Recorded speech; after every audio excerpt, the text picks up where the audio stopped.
cuando transmito una posesión, ¿no es cierto?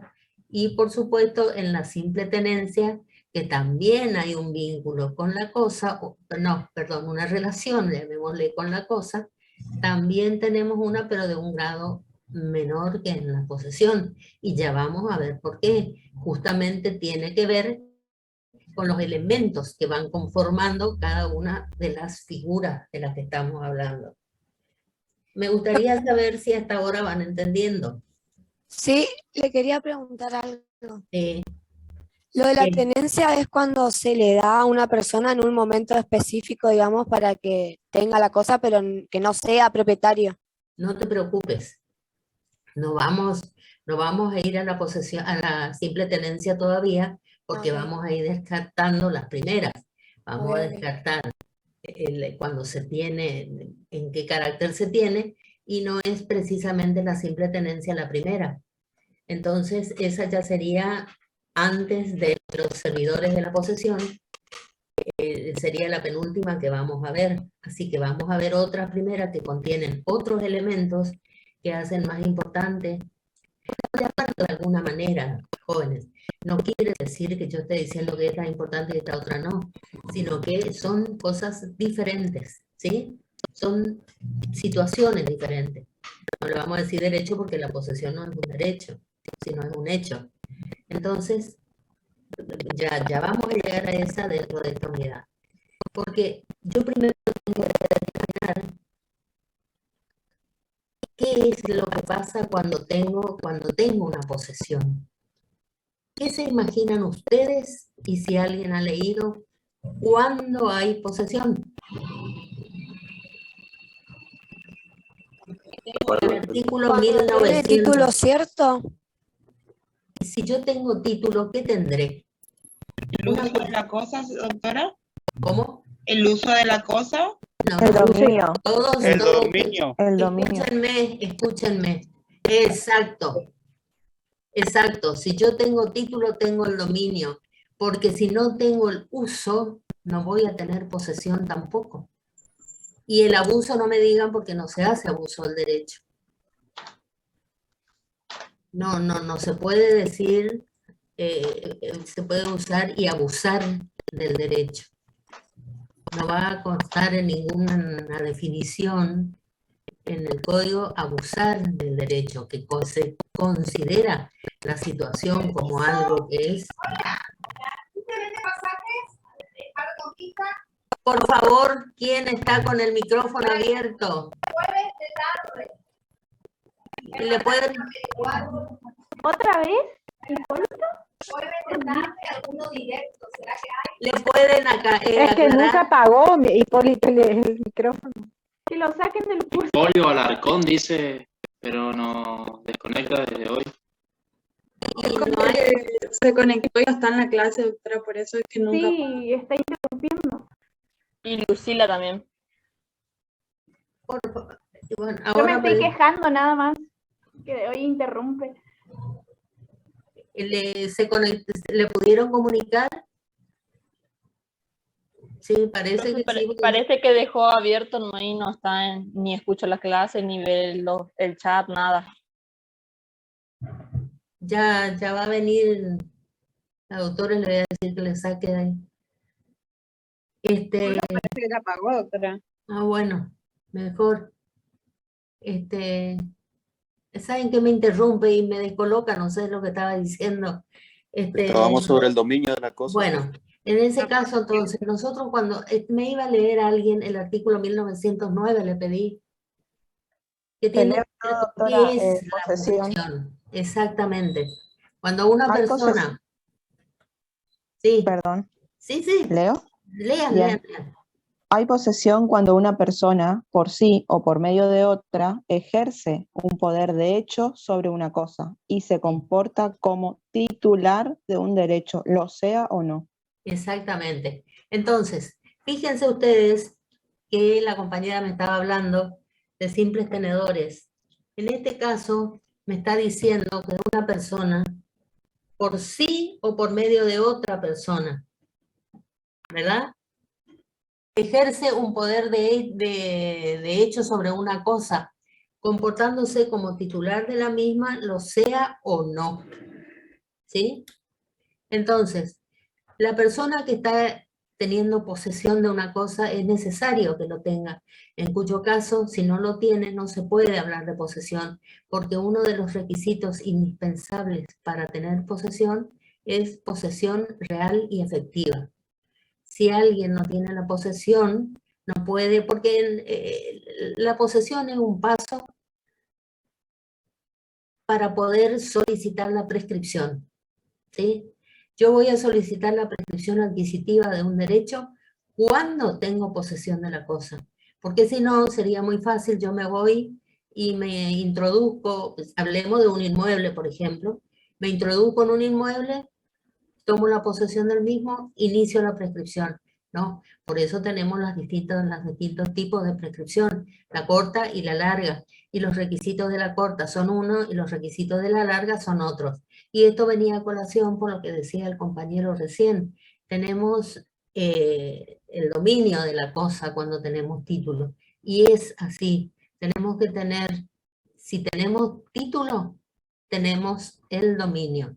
Por supuesto que no haya oposición, que sea un dominio, que sea un título limpio, que no tenga obstáculos, que no haya nada que resolverse, etc. Entonces se transmite la propiedad de la cosa con el título y modo. Yo supongo que ya se dio eso en la unidad 1, que eran título y que era modo. Sí, título y modo suficiente, que sería la tradición de la cosa. Claro, ¿y el título qué es? Y el título es las cuestiones legales, que tiene que ver con la escritura pública confeccionada. Claro, o sea, tiene que tener la escritura pública y inscribirlo en el registro de la propiedad del inmueble, si es una cosa inmueble. Claro, tiene que reunir los requisitos. Tiene que cubrir todas las formalidades. Claro, eso es lo que quise explicar. El título sería el hecho o acto que produce la adquisición del derecho. Es el acto que da nacimiento a la adquisición del tipo de derecho del que se trate. El contrato, el título del contrato. No, depende, sí, depende de qué se trate. De un contrato de locación, un contrato de compraventa. Los requisitos que me pide la ley. Ven. Profesora, podría ser que habría título cuando tengamos un acto jurídico idóneo, digamos, con los requisitos de fondo y de forma. No, ahí sería suficiente. Esperen, chicos, ¿cómo hago para silenciarle a algunos que hacen mucho bochinche y no hablan? Uno estaba escuchando un partido, no sé.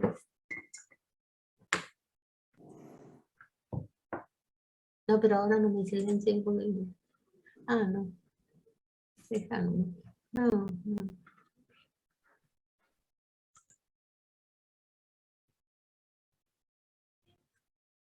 Esperen, chicos, un chiquitito.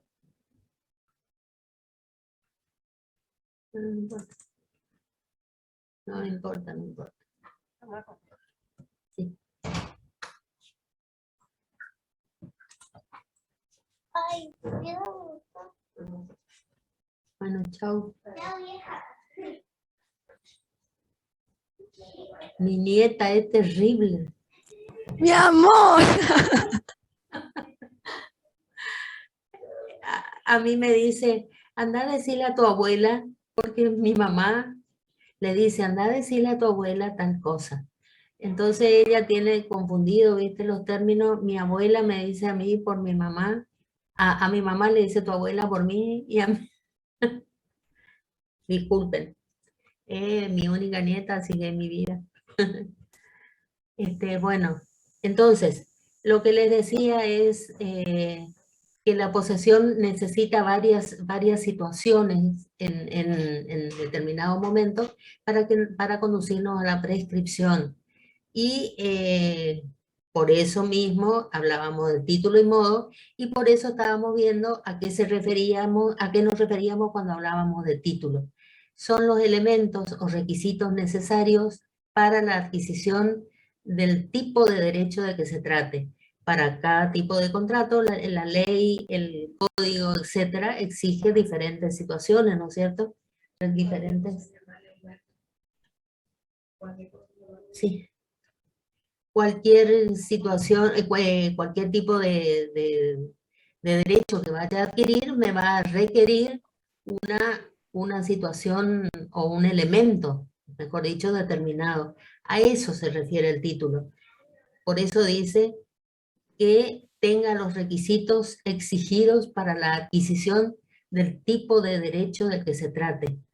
Si yo cumplo con el requisito que me dice el código que esta adquisición de derecho va a necesitar y lo tengo completo, ese será el título que corresponde. Y después, por supuesto, cuando dicen la tradición, sí, es lo que decía el compañero. Cuando hay tradición, cuando una persona ¿qué pasa? Entrega la cosa. Sí. Y había excepciones donde pero no podía que no solamente, se... pero falta un podía- elemento, dos elementos en realidad. La entrega voluntaria de la cosa, esa es la tradición, y la recepción voluntaria de la cosa. ¿Por qué? Porque en cada acto, ustedes tienen que acordarse, en cada acto tiene que haber voluntad, porque si no existe voluntad en el que recibe como en el que entrega la cosa, la voluntad está viciada. Entonces tenemos que tener voluntad plena y libre para poder entregar y para poder recibir. Por eso no vayan a escatimar, si se les pregunta, ¿el hecho de que se entregue la cosa voluntariamente cumple con la tradición? No le vayan a decir sí, derecho. Piensen un poquito. Tienen que saber que no es solamente la entrega, sino que yo tengo que recibir también voluntariamente la cosa para que se cumpla con el objetivo. Porque no en balde en los textos y en el código, etcétera, van a ver que es recepción y entrega voluntaria. ¿Está? No es algo que uno diga nomás. Tiene que darse por esa cuestión que les hablo de la voluntad. Doctora, Sí. ¿puede repetir la pregunta? ¿Cómo dijo? No, no quiere decir que la vaya a hacer. No, le digo No, pero que... me interesa. ¿Ah? Y todo tienen que saber. Ustedes sí saben, como les estoy explicando, que tiene que haber recepción y entrega. Yo les puedo bien preguntar, o la doctora les puede preguntar, si con el hecho de darse la entrega voluntaria de la cosa, el acto de la tradición se cumple, de la tradición se cumple, y ustedes me digan, sí se cumple. No, está faltando un elemento. Está faltando. No es la entrega nomás, es la recepción también. O si no, la pregunta está contestada a media. ¿Entienden? Entiendo. Eso nomás es lo que les dije. Perfecto, perfecto. Sí. Pero que si ustedes saben que no se cumple con un solo acto, ya van a saber que no es lo correcto. A veces uno hace una pregunta con una pequeña trampita, pero que en realidad no es trampa. En realidad es preguntar correctamente si se cumple nomás. Entonces,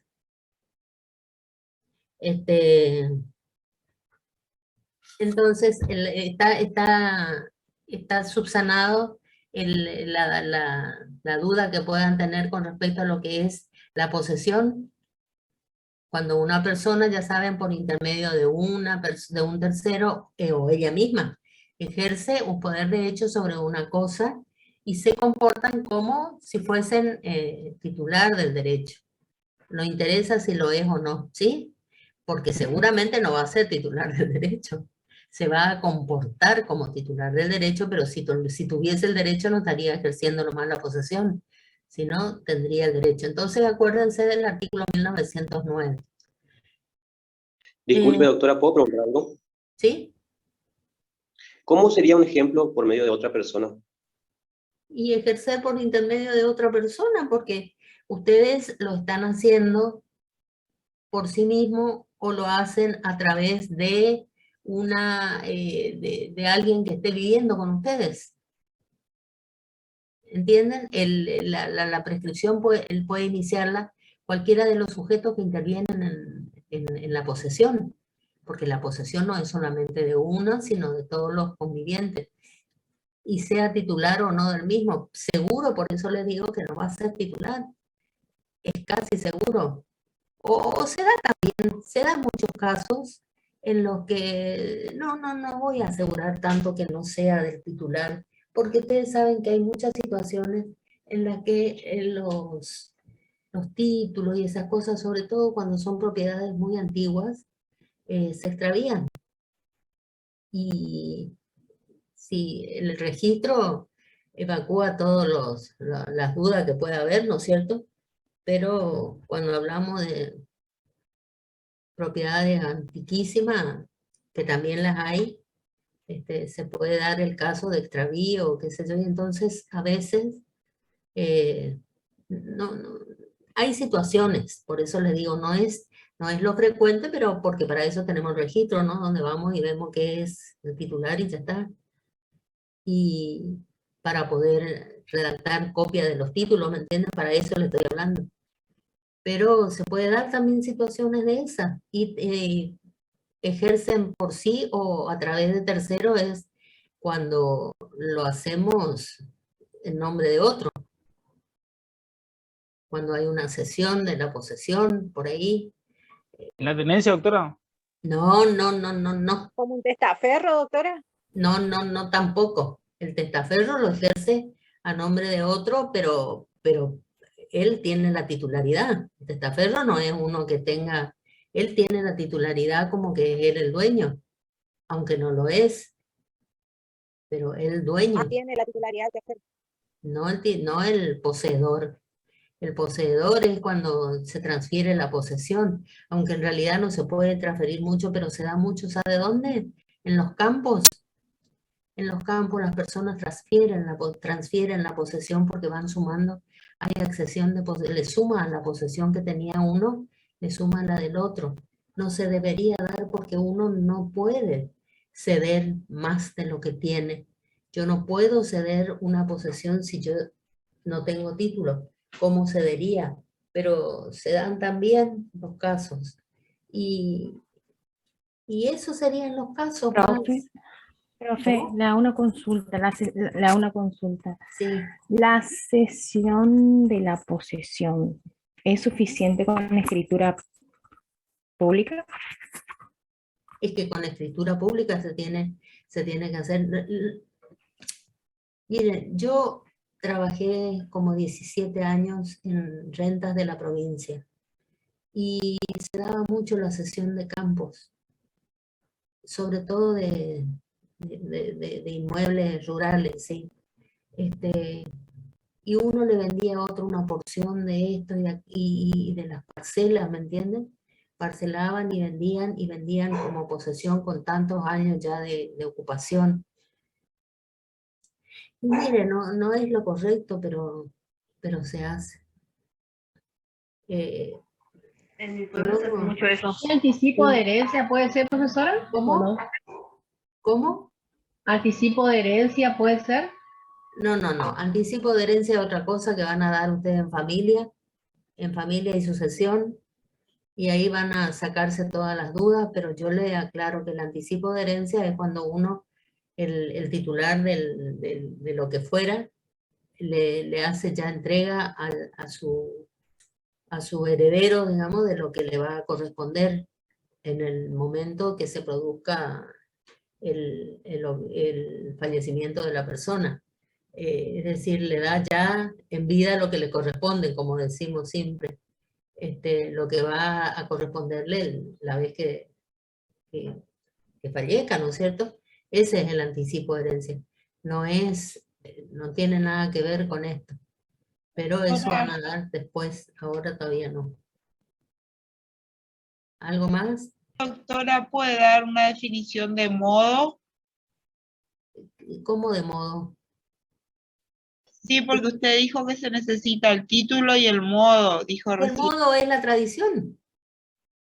Ah. Parece que no leímos todavía eso. ¿Cómo se transmiten los derechos reales? Eso es lo que le pregunté hoy. ¿Cómo transmitirían ustedes un derecho real? ¿Título y modo? Y bueno, y el título les dije ya lo que era, ¿no es cierto? Y el modo es la tradición. ¿Y qué es la tradición? La tradición es, les dije, la entrega voluntaria de una cosa y la recepción voluntaria por parte del otro de una cosa. Eso es la tradición. Sí, doctora, entendí mal, disculpe. Bueno, entonces, tenemos entonces el sujeto y objeto de la posesión. Una vez que nosotros establecemos cuáles son los elementos de la posesión, vemos cuál es el objeto, el sujeto, perdón, primero, y después el objeto de la posesión. Cuando nosotros hablamos del sujeto de la posesión, tenemos, cuando hablamos del sujeto de la posesión, tenemos que puede ser una persona física o persona jurídica. Cualquiera de las dos pueden ser objeto de la misma. Y capacidad. Necesitamos capacidad, como les estaba diciendo, para tener la posibilidad de transmitir la cosa. Pueden ser una o varias personas. Ay, esperen que me acomodo el brazo un poquito. Pueden ser una persona o varias las que llevan, las que ejercen la posesión sobre una cosa y no pueden concurrir más de sobre una misma cosa varias personas de la misma, pueden concurrir varias personas, pero no sobre una misma cosa, sobre un mismo derecho. Es decir, que son exclusivas entre sí. Fíjense el artículo 1900, esperen que ya les digo el número, 1980 y 1913, perdón.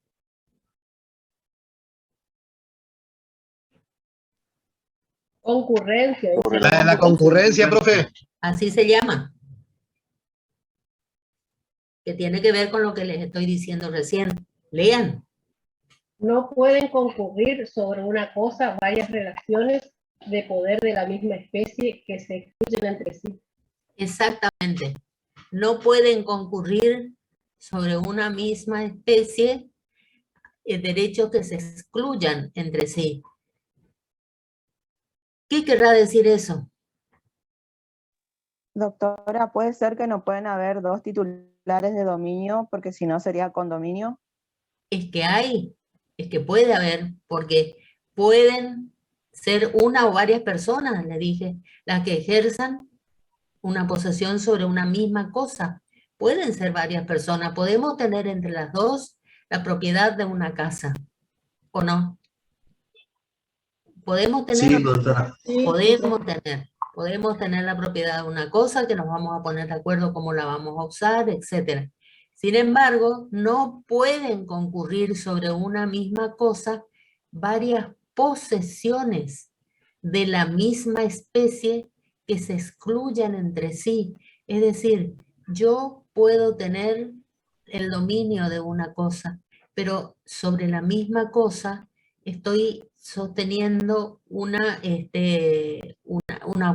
copropiedad, puedo tener, como les dije, pero cuando yo adquiero un derecho, tiene que estar libre de otra que le sea excluyente y no debe mediar oposición alguna. Para adquirir la posesión de la cosa, esta tiene que estar libre de todo gravamen o de una acción o de un derecho excluyente. Entonces, si yo tengo el dominio, yo hablo de una persona, tiene el dominio de una cosa, no puede a su vez adquirir el usufructo de esa cosa, porque son dos situaciones que se excluyen entre sí. Si uno tiene la propiedad de la cosa, tiene el uso y goce del derecho. Y si tiene si tiene un usufructo, tiene el uso también del derecho, ¿verdad? Entonces, esas dos situaciones, una le va a excluir a la otra, o se es una o se es la otra. ¿Entienden lo que quiere decir? Les estoy hablando, chicos. Más o menos, en mi caso. O sea, Sí, doctora. Más, doctora. Bueno, ¿cuál es la parte? Profesora. ¿Eh? ¿Qué? O sea, yo no puedo ser titular de un campo, sería, doctora, y a la vez arrendar el mismo campo. Pero Eso sí, es- usted puede hacer lo que quiera con su campo, porque no está ejerciendo ese derecho. Sí, podés, porque eso no es concurrente, ahí ejercer tu derecho. Claro, Doctora, exactamente, un eso no es concurrente. Lo que no puede haber es que sea titular del dominio, dueño del campo, y a su vez tenga que ser usufructuario esa misma persona. O sea, usted no puede ser las dos cosas a la vez. Lo que sí puede hacer es dar en usufructo. Eso sí. A otra persona, digamos. ¿Cómo? O sea, dar el usufructo a otra persona, sí. Exactamente. Tener el dominio y el usufructo a otra, por ejemplo, ahí sí. Pero yo si soy el dueño y me pongo otra vez para el usufructo, ahí no, digamos, en esa situación no, porque ya tengo el dominio. Y claro, ¿para qué sería que tenga el dominio y a su vez el usufructo si con el dominio ya me abarca la posibilidad de usar y disponer de la cosa? ¿Para qué necesitaría? Porque el usufructo es la posibilidad de disponer, de usar, perdón, y de realizar un tipo de actividad con tal de que después devuelva como me entregaron. Entonces, ¿para qué tendría las dos cosas que abarca un derecho? Yo cuando entrego ese campo, si entrego tiene que estar libre de todo otro derecho, pero no, por supuesto, hablando siempre del mismo ejemplo, no estamos hablando de otro más que del usufructo y de este que les digo de dominio, ¿me entienden? Es decir, lo que no deben haber es una concomitancia de ambos derechos porque uno le está excluyendo al otro. Uno le está excluyendo porque hay uno que ya abarca al otro. Entonces, ¿para qué tendría el mismo derecho dos veces? ¿Y para qué me va a decir que yo tengo que recibir libre de toda situación que le coloque en una situación difícil, o valga la redundancia, para poder ejercer la propiedad? Entonces, eso se llama concurrencia. No pueden concurrir dos derechos de la misma especie que se excluyan entre sí. ¿Estamos? Sí, doctora, ahora se entendió. Sí, profesora, entiendo. Bueno, la posesión debe estar constituida bajo la legitimidad de la ley, ¿no es cierto? Porque la clasificación de la posesión dice eso, cuando es de acuerdo a derecho, en virtud de tener un poseedor un título suficiente y habiendo adquirido de un modo suficiente, cumpliéndose los requisitos de fondo, y es decir, lo que tiene que haber es, según me dice la ley, que va a ser legítima cuando hay un tradens y un accipiens. ¿Qué son esos sujetos? Uno, el que entrega, lisa y llanamente, uno el que entrega la cosa, y el otro el que la recibe. Y deben ser capaces, legitimado el tradens para constituir derechos reales y de forma que tenga capacidad, es decir, para escritura pública, etc. Es lo mismo que le había dicho hoy, que son los requisitos necesarios para realizar la adquisición del derecho real. ¿Se acuerdan que hablamos, que hablaron ustedes, hablaron sobre el título y el modo? De esa misma forma, estamos hablando de titularidad del derecho. Ay, Dios. Estamos hablando de cómo se adquiere el derecho por título y modo, y entonces la clasificación dentro de la clasificación de la posesión tenemos a la posesión legítima, que está establecido en el artículo 1916. ¿Quieren leer, por favor? Ahí le leo, profesora. Bueno. 1916. Posesión de legitimidad. Las relaciones de poder se presumen legítimas, a menos que exista prueba en contrario. Son ilegítimas cuando no importan el ejercicio de un derecho real o personal constituido de conformidad con las otras previsiones de la ley. Eso es lo que le decía. ¿Se acuerda hoy cuando decíamos que es el título? Tiene los mismos requisitos de fondo que son que estén constituidos por los requisitos exigidos para el tipo de derecho de que se trata, para la adquisición del tipo de derecho de que se trate. Entonces, necesitamos el Tradens y el Accipient, como les decía, para estar legitimados. Tienen que ser personas capaces de constituir derechos y de realizar escritura pública. Cuando se trate de cosas que tienen que ser registradas, como por ejemplo los automóviles, etcétera, que tienen un sistema especial de inscripción, entonces tendrá que tener la capacidad para realizar tales actos.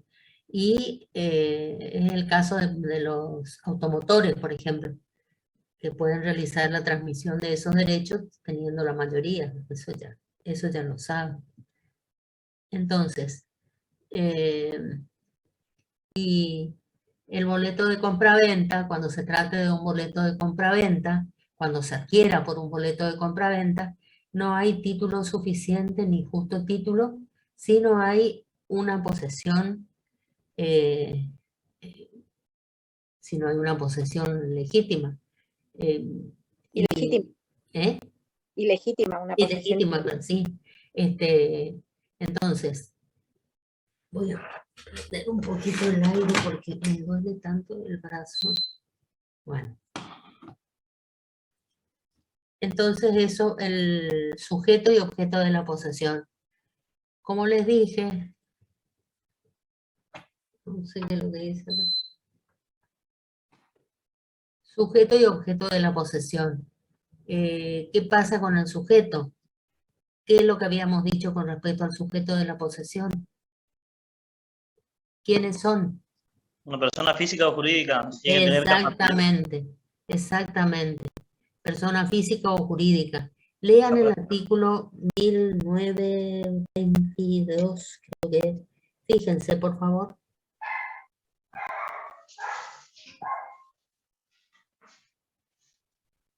En 1922 dice adquisición de poder, profesor. Sí, léame un poquitito a ver si es ese. Dice, para adquirir una relación de poder sobre una cosa, esta debe establecerse voluntariamente. A, por un sujeto capaz, excepto las personas menores de edad, para quienes es suficiente que tenga 10 años. Y B sería por medio de un contacto con la cosa, de la posibilidad física de establecerlo o cuando ella ingresa en el ámbito de custodia del adquirente. Por favor, esa última parte, porque el lo, ese, me perdió. Esa es la parte. Sí, decía, B, por medio de un contacto con la cosa, de la posibilidad física de establecerla o cuando ella ingresa en el ámbito de custodia del adquirente. Bien. ¿Qué nos quiere decir con eso? Porque la primera parte es entendible, no tiene necesidad de repetirlo. ¿Qué es lo que pasa cuando dice el objeto de la posesión? ¿A qué se refiere? Eso de que pueden ser una o varias personas, etcétera, etcétera, eso ya lo vimos. Y eso ya sabemos cómo es. La cosa, señora. ¿Qué es la cosa? El otro ya vimos que no pueden lo concurrir. que vamos a transmitir a la otra persona, por ejemplo, un automóvil. Sí, ¿qué pasa? Y eso sería, digamos, el objeto. Sí, ¿y qué pasa? Yo no sé, porque yo no pregunté cuál es el objeto. Uno ya vimos que no debe haber concurrencia, la primera parte. Y la segunda parte que leyó la compañera, La segunda parte del artículo, ¿qué dice? Por la parte de custodia. ¿Cómo se lo obtiene? ¿Cómo se lo obtiene? Lo que pasa, claro. Sí. Uno tiene guarda la cosa, profe. Lo que tiene que ver, lo que tiene relación, lo que debe interpretar. ¿Que debe existir un contrato con la cosa? O al menos la posibilidad física de establecerlo. Ah, eso es otra cosa. Que debe haber un contrato, no sé qué debe haber con la cosa. Porque yo no puedo contratar con la cosa. Yo puedo... Contacto capaz quiso decir. Contacto quiso. Yo entendí contrato, por eso no... Creo yo que la compañera quiso decir, sí, yo también, pero me parece que se confundió. Sí, que debe haber un contacto con la cosa, dice el artículo. Y sí me responde un poco más y tiene relación con lo que dijo después, porque el contacto no es necesario que sea directo con la cosa, sino que tenga, y ahí sí tiene relación con la segunda parte, que les dijo que no es necesario que haya ese contacto ya físico inmediato, sino que haya que... Y eso dijo... Que haya posibilidad. Que haya posibilidad. Pero no me digan que haya posibilidad, nomás porque yo no sé si hay posibilidad de votar o salir a jugar. Posibilidad física de establecerlo. Ah, ¿de establecer qué? No está completo el concepto. Posibilidad física de... Establecer la posesión sobre la cosa. No es cuando la ingresa en el ámbito de custodia. Chicos, ustedes tienen que aprender a contestar completo, porque si no, se tiende a pensar que está bien y no, yo no puedo saber si ustedes entendieron. Entonces la cuestión acá es de responder y decir, yo no tengo la necesidad de tener el contacto físico y actual sobre la cosa. Lo que sí necesito tener es la posibilidad física de poder disponer el contacto, porque tampoco me dejen con la palabra disponer, sino tener la posibilidad física de tener acceso a esa cosa. Porque si tenemos la posibilidad física de disponer, tenemos la propiedad. Si quedamos ahí nomás, tenemos la propiedad de la cosa. ¿Me entienden? Puede ser, profe, puede ser que yo estoy por adquirir algo, mejor dicho, heredar algo, alguna cosa, y ahí, pero todavía va a ser a futuro, digamos. Pero ¿por qué ustedes hablan tanto de herencia? ¿Por qué vamos a hablar de herencia si nosotros no estamos dando sucesiones? No me den ejemplos de herencia. Denme ejemplos actuales de ahora. La herencia van a ser después cuando den sucesiones. Ahora no.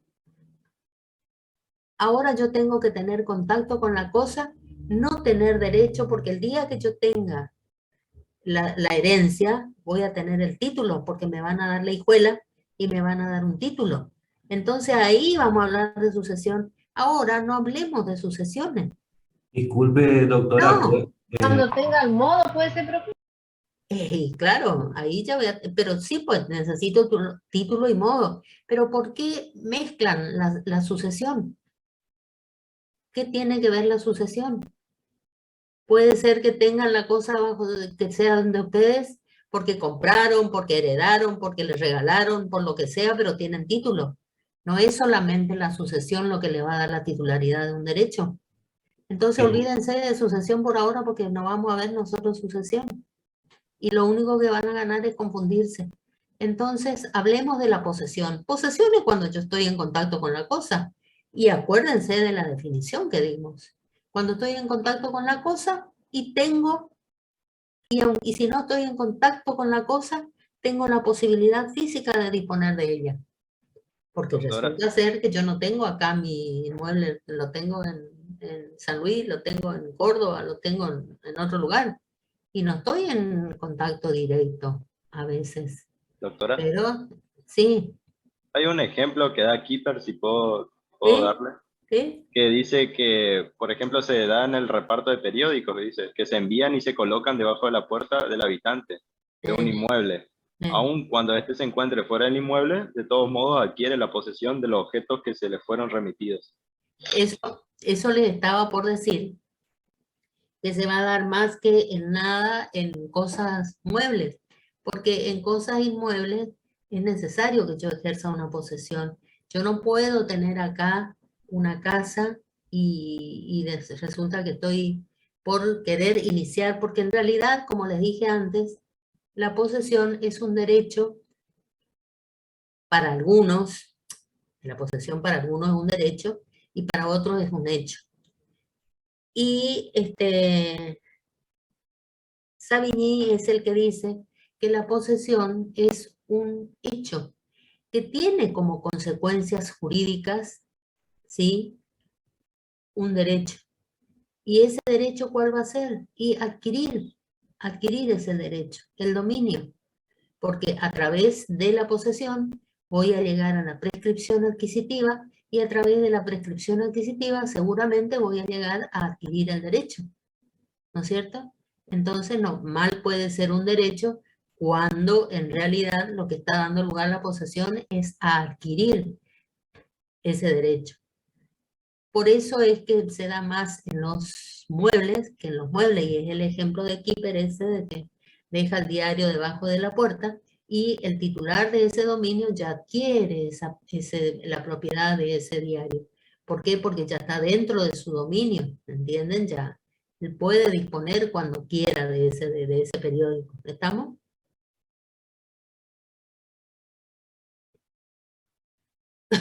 ¿Estamos, jóvenes? Sí, doctora. Bien. Sí, doctora, sí, doctora. Bueno, entonces ya quedamos con que pueden ser una o varias personas y sin embargo no puede haber concurrencia, como dijimos. Y después tenemos la clasificación de la posesión que es legítima, que según el artículo 1916, busquen el 1916, por favor.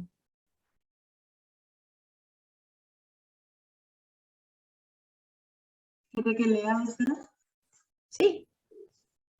Artículo 1916. Presunción de legitimidad. Las relaciones de poder se presumen legítimas a menos que exista prueba en contrario. Son ilegítimas cuando no importan el ejercicio de un derecho real o personal constituido de conformidad con las previsiones de la ley. Bueno, entonces, ¿cómo es la cuestión acá? ¿Cuándo es legítima la posesión? Cuando está constituido, ¿de acuerdo? ¿A qué? A la ley.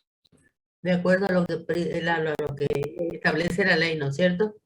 Y cuando es de acuerdo al derecho, en virtud del cual se pretende tener, como les expliqué hoy, son los requisitos que me pide cada derecho para poder adquirir yo la cosa, ¿no es cierto? Entonces, cuando está adquirido de esa manera, yo tengo la posesión legítima, ¿sí? Cuando es adquirida por un modo suficiente, necesario, decía el título, para poder adquirir derechos reales. Entonces, acá en este caso, es cumpliendo los requisitos establecidos por la ley. Entonces, el accipiens y el tradens, como habíamos dicho también hoy al principio, tienen que estar, ¿cómo tienen que estar? Uno, cuando hablamos de los instrumentos, tiene que ser de acuerdo a lo establecido por la ley, según el artículo 1916. Y el otro tiene que ser, ¿cómo? Capaz. Tienen que ser capaces, tienen que estar legitimados para transmitir y para recibir. Siempre que se trate de cosas que no tengan un régimen especial, que era también lo que ya habíamos dicho hoy, ¿se acuerdan? Y también hablamos del boleto de compraventa. Ahora, según el artículo 1918, ¿qué pasa con la posesión? Porque la misma puede ser también, estamos viendo la clasificación. Nosotros vimos la clasificación de legítima e ilegítima, y ahora vemos la de buena y de mala fe. ¿Sí? ¿Qué dice? ¿Cuándo es de buena fe la posesión? No puede, ¿qué no puede hacer el sujeto? El sujeto de la relación del poder, ¿qué es lo que no sabe? No conoce. Entonces, el sujeto de la relación. ¿Qué es lo que no conoce? ¿Qué es lo que no conoce? Cuando se presenta, cuando no exista derecho real o personal, respaldándola. O sea, si no conoce quien ni ejerce puede estará conocer que convencido de carece que del sí. derecho. Eso es lo que interesa.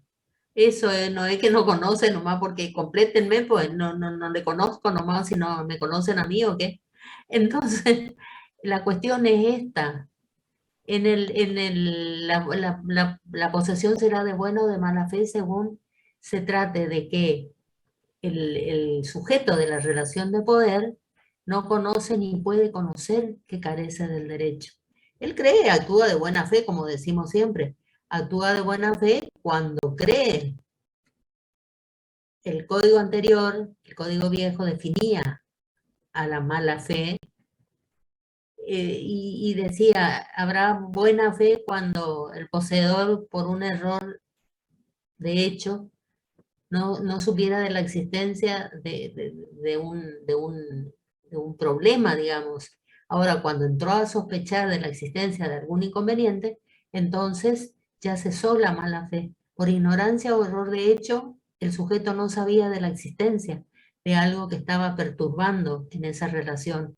Y en el momento en que él entra a sospechar, por eso es que la duda en la buena fe destruye y la transforma en una mala fe adquiriendo ese derecho así, porque no tiene que haber ningún tipo de duda, como dice el artículo anterior, el 1816 era, que decía que yo tengo que estar convencido, cuando por ignorancia o error de hecho estuviere persuadido de la legitimidad de su posesión, decía el artículo del Código Viejo.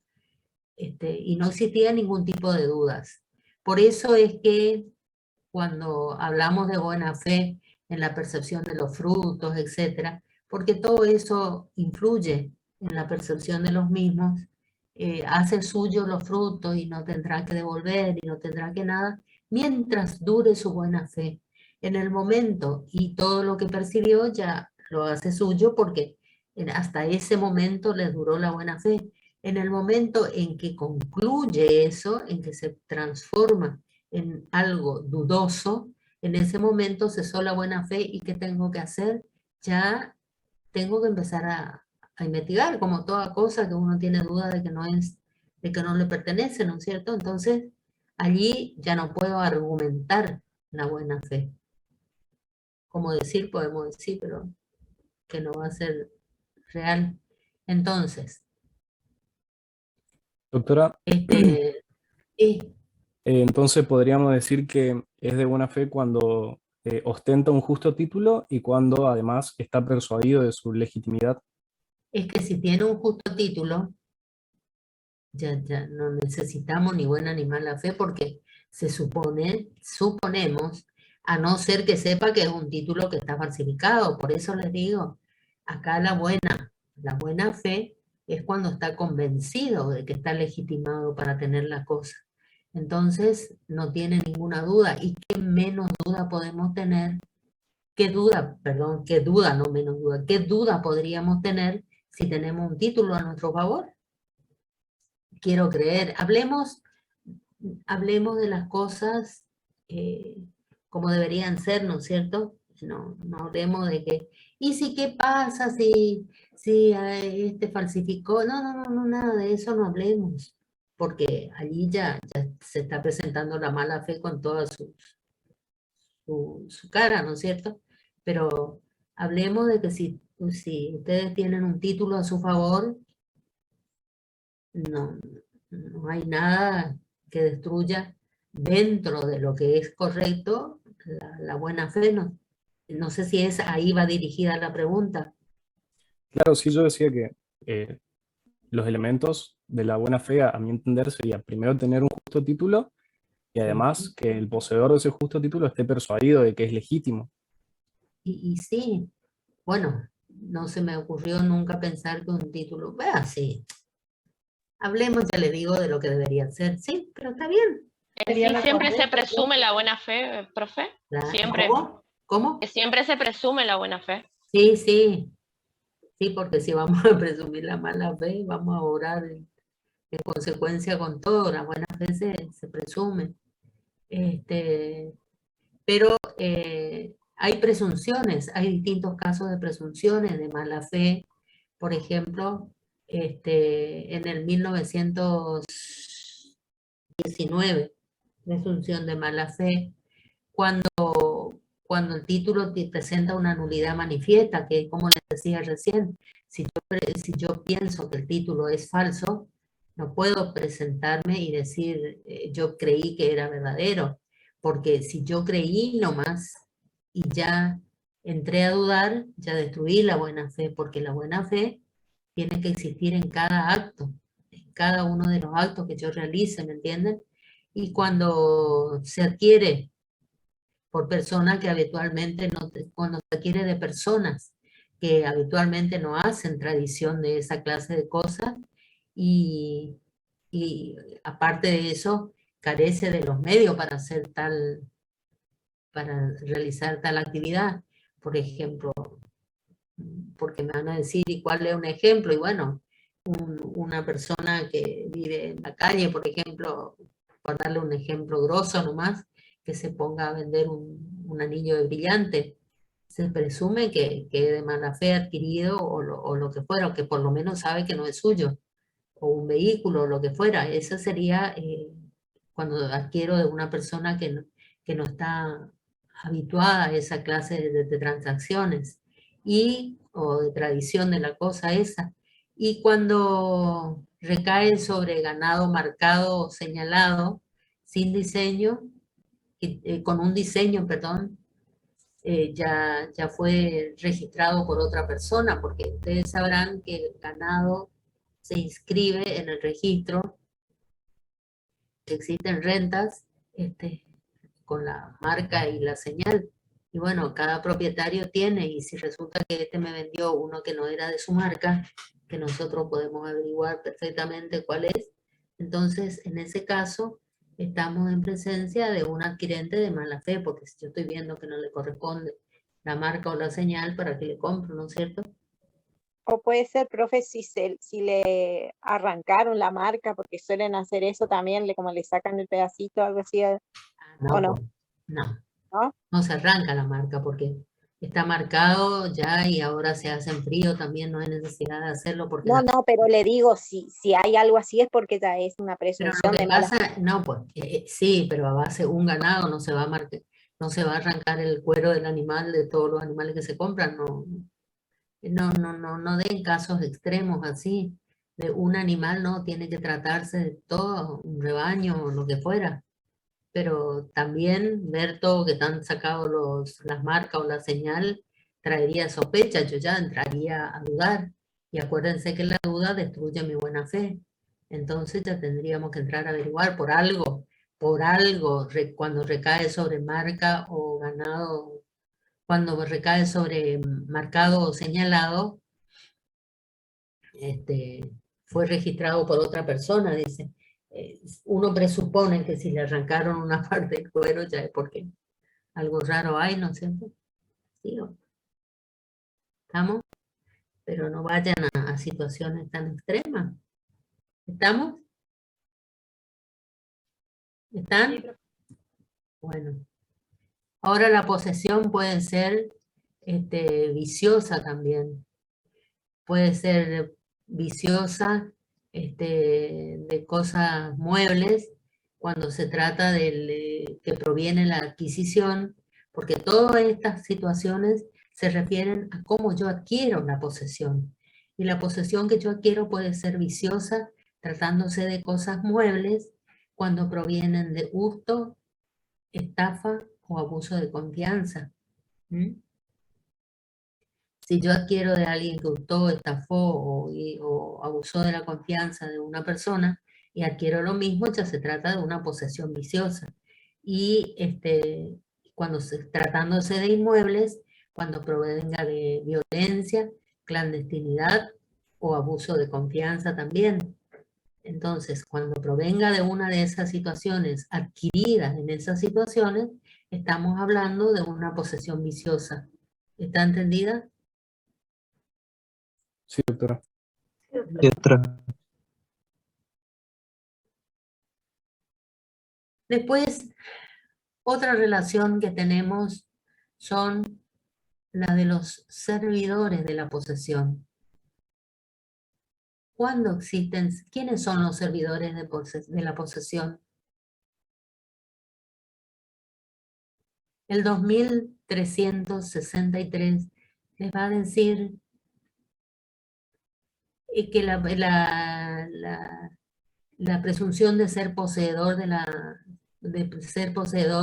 la persona que detenta una cosa, a menos que existan prueba en contrario. Lean el 2368. Perdón, 2363 creo. Sí, doctora, pero ese artículo es del código de Vélez, dice en el Power. Pero y quiero yo ver. Porque no me acuerdo qué decía. Él posee porque posee, decía. Ah, ustedes no tienen el código, pues, claro. Bueno, nadie tiene la obligación, el artículo decía, nadie tiene la obligación de producir la causa de su posesión. ¿No es cierto? Él posee porque posee, decía el artículo anterior. Es decir, el hecho mismo de que yo tenga la cosa ya era suficiente con que yo tenga la posesión de la cosa. No tenía que demostrar en base a qué la tenía. ¿Sí? ¿El leo, profe? Sí. Artículo 2363. El poseedor no tiene obligación de producir su título a la posesión, sino en el caso de que deba exhibirlo como obligación inherente a la posesión. La posesión misma. Él posee claro. porque posee. Claro, por eso les digo, él no tenía obligación de producir la causa de su posesión. Él, con el hecho de tener la posesión de la cosa, era suficiente. ¿Sí? Él posee porque posee. Los servidores de la posesión no son poseedores ni tenedores. Ellos tienen una situación especial, están en relación con la cosa, pero en un momento determinado nomás, es por el hecho mismo de la actividad que realizan. Por ejemplo, trabajar en un hotel, trabajar en una hostal, tener algún tipo de relación, los elementos mismos que utilizan en la oficina, etcétera, hace que ustedes tengan relaciones con las cosas, y sin embargo por eso no son poseedores de la misma. No podemos decir que son poseedores porque no se comportan como que fuesen poseedores de la cosa, ni propietarios de la misma. Acuérdense que los poseedores se presentan como propietarios sin los cuales no hay, sin las ganas esa de tener la cosa, no hay el animus domini, que es el que tiene la posesión de la misma. No la tiene nadie más, incluso a veces el mismo propietario de la cosa. ¿Por qué? Porque incluso la posesión el poseedor puede ser aquel que roba una cosa, porque no existe nadie más que quiera tener la cosa como el que roba una cosa, porque tiene todas las ganas de tener la misma. Ese es el animus domini. Yo no me acuerdo si vimos cuáles son los elementos de la posesión, corpus y animus. ¿Les expliqué algo de eso? Bueno. No, señora, esas son las teorías de Savigny y Ehring. Eso, los servidores, el corpus y el animus tiene que ver con, me aparto un poquito de lo que estamos viendo de los servidores de la posesión y después seguimos con el corpus y el animus. Savigny dice que para tener la posesión de la cosa tenemos que tener corpus y animus domini. Es decir, someter a la cosa a la voluntad más estricta de tenerlo para nosotros. ¿Vieron por qué les separamos en equipo? Para que hablen un poquito ustedes también, porque si no, es muy tedioso esto de que yo nomás tenga que estar hablando. Ustedes también tienen que hablar y poner sus sus elementos.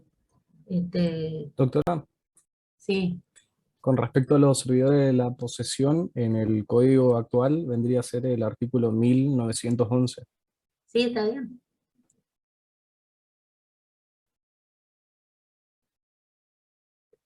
Ahora vamos a leer, pero por eso le dije, vamos primero para atrás un poco. Agenden ese numerito y ahora cuando hablemos de servidores de la posesión leemos el artículo, ¿sí? Bueno, hablamos de corpus y de animus. Entonces el corpus es el objeto de la posesión y el animus es la voluntad que tiene el sujeto de tener la cosa bajo su poder. Por eso la fórmula de esa corpus más animus es igual a posesión. Y Savigny que dice, en realidad no dice tanto lo contrario, porque para ambos se necesita corpus y animus. Lo que pasa es que existe el animus mientras la ley no diga lo contrario, porque cuando la ley dice que no es posesión, y no habrá posesión. Por eso es que dice corpus más animus legal, digamos, ¿está? Mientras la ley no diga lo contrario, va a haber posesión. Ahora, si la ley dice que no hay posesión en esta situación, y no la habrá. ¿Está? Eso no me di cuenta y lo pasé por alto. ¿Está? Son las dos teorías que tienen mayor aplicabilidad y que en el código también trata de abrazar esa posición, ¿no? O sea, esa posición que habla de cuáles son los requisitos que exige.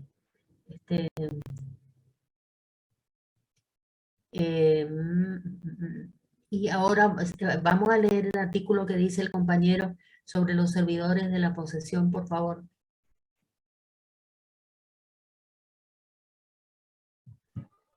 ¿Cuál era el artículo, profesor? Sí, el compañero que me dijo que... Ahí leo. Bueno. Presunción de poseedor o servidor de la posesión. Se presume a menos que exista prueba en contrario que es poseedor quien ejerce un poder de hecho sobre una cosa, quien utiliza una cosa en virtud de una relación de dependencia, servicio, hospedaje u hospitalidad. Se llama en este código servidor de la posesión. Bueno, fíjense que baja un poco la categoría por llamarlo de una forma, pero no digan ustedes que yo les he dicho que bajan la categoría, porque son situaciones diferentes en realidad. Yo les hablo así en el sentido de que se entienda nomás. ¿Me comprenden? No quiero que ustedes digan que es otra categoría, no. Yo lo que les estoy diciendo es que en la posesión, no se reconoce otra persona que tenga mayor derecho que yo, que estoy poseyendo, ¿sí? Y trato la cosa como que fuese mía realmente, ¿sí? Pero en la simple tenencia, yo reconozco que otro es el poseedor. Lo reconozco. Fíjense ustedes que si ustedes realizan un contrato de locación, hay una simple tenencia. ¿Por qué? Porque se parte de la base de que hay una relación entre la persona y la cosa. Si yo realizo un contrato de locación, tengo una relación entre la persona y la cosa, ¿o no? ¿Tenemos o no? Sí, señora. Tenemos una relación. Pero, ¿reconocemos que otro es propietario o no?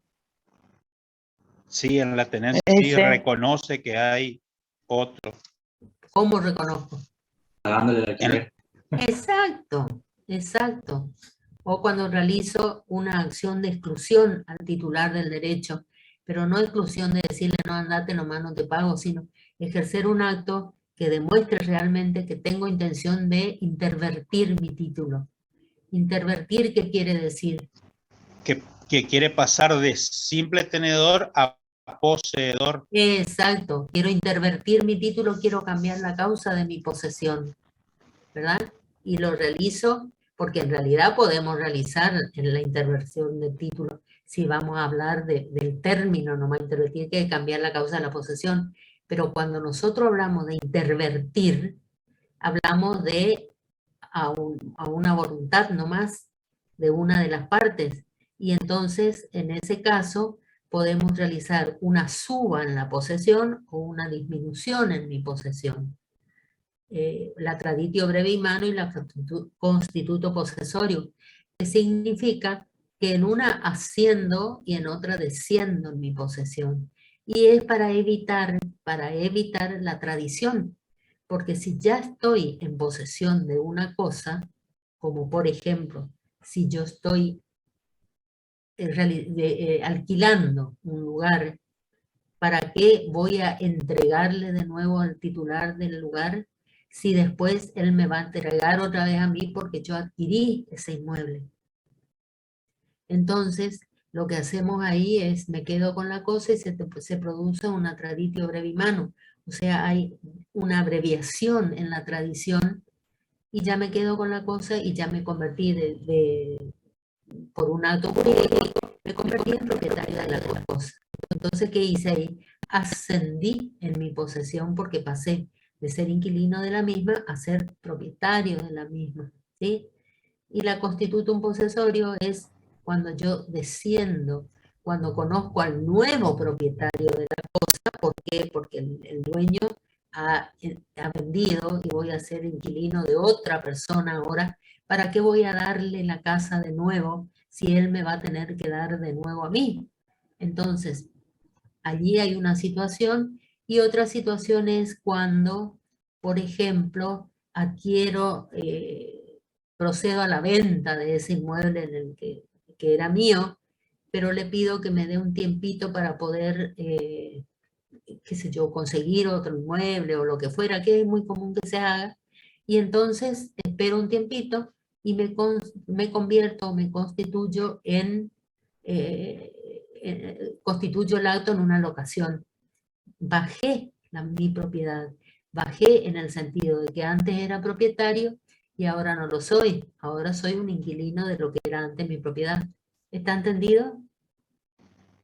Sí, en estos casos sería la interversión bilateral voluntaria. Y claro, porque yo no le quiero llamar interversión para que no se confundan nomás. Intervertir en realidad es cambiar la causa de la posesión, eso es lo que significa. Claro, claro. Lo que pasa es que cuando ahora acá en la materia hablamos de intervertir por voluntad de una de las partes, nomás, ¿me entienden? Por eso nomás no les digo como interversión. Les expliqué eso al principio. Perfecto, doctora. Bueno, bien. Entonces,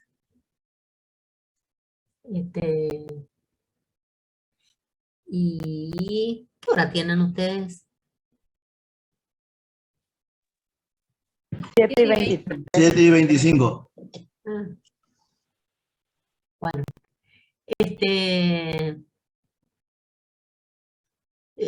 existen diversas situaciones o diversas relaciones entre las personas y las cosas. Ahora, cuando hablamos de enumerar y de las excepciones, tenemos relaciones que responden a un vínculo de dependencia, hospedaje, hospitalidad, como ya les había dicho, tenencia y posesión.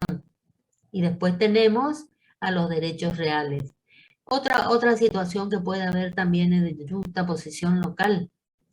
Es decir, hay un contacto físico entre la persona y la cosa sin voluntad jurídica relevante que tenga ese contacto. El ejemplo que daba el doctor Lafaille era una persona está dormida y le ponemos un reloj, cuando está dormida le ponemos un reloj en la mano y bueno, ¿es dueño o no es dueño? Y él decía que allí no existe el vínculo, existe el vínculo, lo que no existe es la voluntad. No hay ningún ánimo allí porque la persona no está consciente, o sea, no tiene la capacidad ni la voluntad de tener la cosa. Ahora, Doctora, sí. O el ejemplo del bebé y el chupete también. Ah, esa sí que no sabía, el bebé y el chupete, ¿qué pasa? Que succiona porque sí nomás. Falta la voluntad por tratarse de un menor, digamos, de un incapaz. Ah, claro, por la capacidad, va, porque Sí. pensé que era por la voluntad de los padres. Si somos los padres no le damos nunca, porque después lloran cuando le sacan. Sí, también se da, sí, sí, sí. Y bueno, entonces, tenemos ese, no me fui por el lado de la capacidad del chico. Y otra tenemos la relación de dependencia o servicio de hospedaje o hospitalidad, y aquí la voluntad es esencial para la existencia de la posesión, porque no existe tampoco en ese caso la voluntad de tener la cosa para sí, le faltaría el animum domini, sino que tiene relación por la situación misma en la que se da nomás, como les había explicado hoy, con la computadora o lo que fuera de las oficinas. Vieron que tenemos relaciones, pero no tenemos la voluntad de hacer nuestra esa cosa, ese objeto.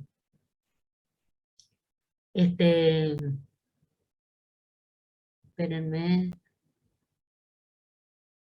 Hay las presunciones en las relaciones de poder. Tenemos la presunción de legitimidad, por un lado, y de buena y de mala fe, y de continuidad, que se quiere probar la posesión inicial y la actual, pero la que vale es la posesión del que la continúa, es decir, para evaluar la buena o la mala fe. Ahora, la posesión, cuando se va a tomar la posesión para iniciar la posesión, tiene que estar vacua. Es decir, ustedes saben lo que es vacua, porque cuando adquirimos la posesión, la tradición de la posesión o la tenencia, la cosa tiene que estar libre de todas otras relaciones excluyentes. ¿Se acuerdan que eso dijimos al principio? Que tiene que estar libre de toda otra posesión que la excluya. Y no debe mediar oposición por parte del que la recibe ni del que la entrega. Es decir, la posesión tiene que ser vacua, vacía. Ustedes ya saben qué quiere decir vacía. Y se conserva y por la voluntad del poseedor o del tenedor. Y se conserva ánimos mientras no se manifieste una voluntad contraria. Es decir, cuando yo pierdo el ánimos de tener la cosa, pierdo la posesión de la misma. Y se distinguen casos en los que el corpus desaparece en forma transitoria y otros en los que el corpus desaparece en forma definitiva. Si se regula la situación de conservación de la posesión por medio de otra persona, regulaba el código anterior, se continuaba con la posesión de otro. Y después tenemos la parte de interversión, que es lo que nosotros ya habíamos visto. Y si quieren leer de nuevo el artículo de la interversión, en los que enumera los casos o los supuestos de pérdida de la posesión, léanlo. ¿Alguien puede leer? Así descanso un ratito la garganta. 1931. 1931. Sí. Extinción. Sí. La posesión y la tenencia se extinguen cuando sobre la cosa. En particular, hay extinción cuando extingue la cosa, otro priva al sujeto de la cosa, el sujeto se encuentra en la imposibilidad perdurable de ejercer la posesión o la tenencia, desaparece la probabilidad razonable de hallar vida, o el sujeto hace abandono expreso y voluntario de la cosa. Yo creo que ese artículo no necesita grandes explicaciones porque nos dice los casos en los que la posesión se extingue. Y el artículo 1915 que dice que es el caso de la interversión. No me vayan a decir intervenciones. Sí, intervención, dice. Sí, sí, sí. Nadie puede cambiar la especie de su relación de poder, la voluntad o por el curso del tiempo. Pierde la posesión, la cosa a nombre del poseedor, manifiesta actos exteriores, la intención de privar al poseedor de disponer de cosas y sus actos efectos. Muy bien. ¿Hay algo que no se entienda de ese artículo? Profe, ahí en ese artículo la norma asienta el principio de la inmutabilidad, ¿no? De la causa de la relación de poder. Sí, entre que sí. Que nadie puede cambiar por sí, pero o por su mera voluntad.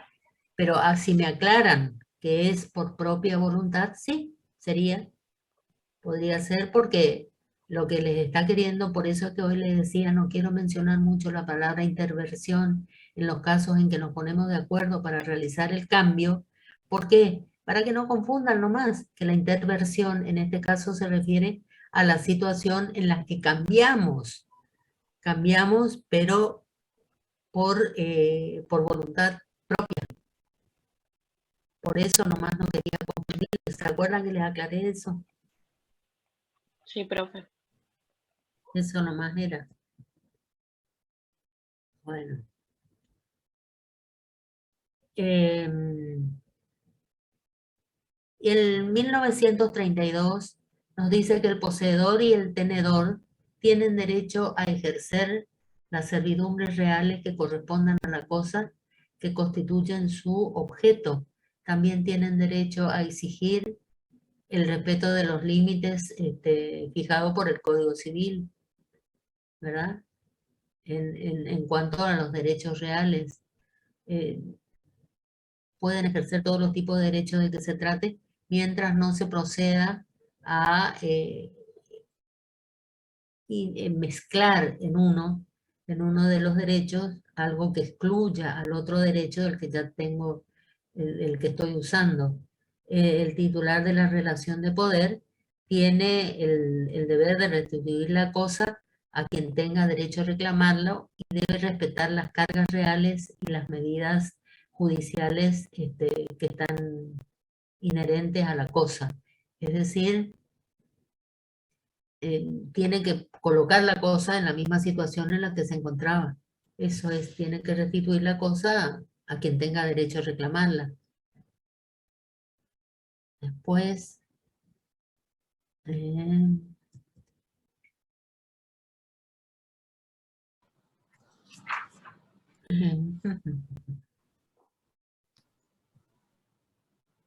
¿cuál es la función de la posesión? La posesión es un poder de hecho sobre una cosa, no es un derecho, eso ya lo vimos. Sin embargo, puede tener efectos jurídicos, y es lo que les había dicho hoy a ustedes yo, que con respecto al contenido o modo de ejercicio de los derechos reales, excepto la servidumbre negativa y la hipoteca. No es un hecho, no es un derecho, sino que es un hecho. Es un medio para la adquisición de los derechos reales, que también ya les había dicho que se ejercen por la posesión, que es la posesión breve o larga, y es fundamento de un derecho. ¿Por qué? Porque es el que da base al dominio de la cosa. Por eso es que no va a dar lugar a la prescripción, y a través de ella vamos a adquirir un derecho. Por eso les decía que no se trata de un derecho para los que están en esa postura, ¿no es cierto? Sino que se trata de un hecho.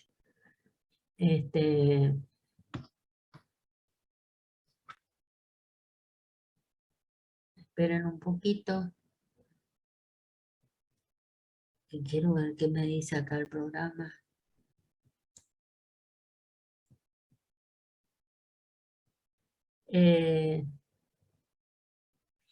¿Y cuáles son los efectos? Eso nos habíamos visto. ¿Cuáles son los efectos del ejercicio de la tenencia? El tenedor debe conservar la cosa, acuérdense de eso, y debe individualizar y comunicar al poseedor de quien es representante que si se lo perturba en razón de la tenencia de la cosa, y restituir la cosa a quien tenga derecho a reclamarla. Eso también ya habíamos visto. Y bueno, vamos, ¿y le parece si dejamos acá hasta la clase que viene, chicos? Sí, doctora, porque ya comenzaría la unidad 3, condominio. Y una consulta para, yo soy grupo 1, para exponer la clase que viene. Más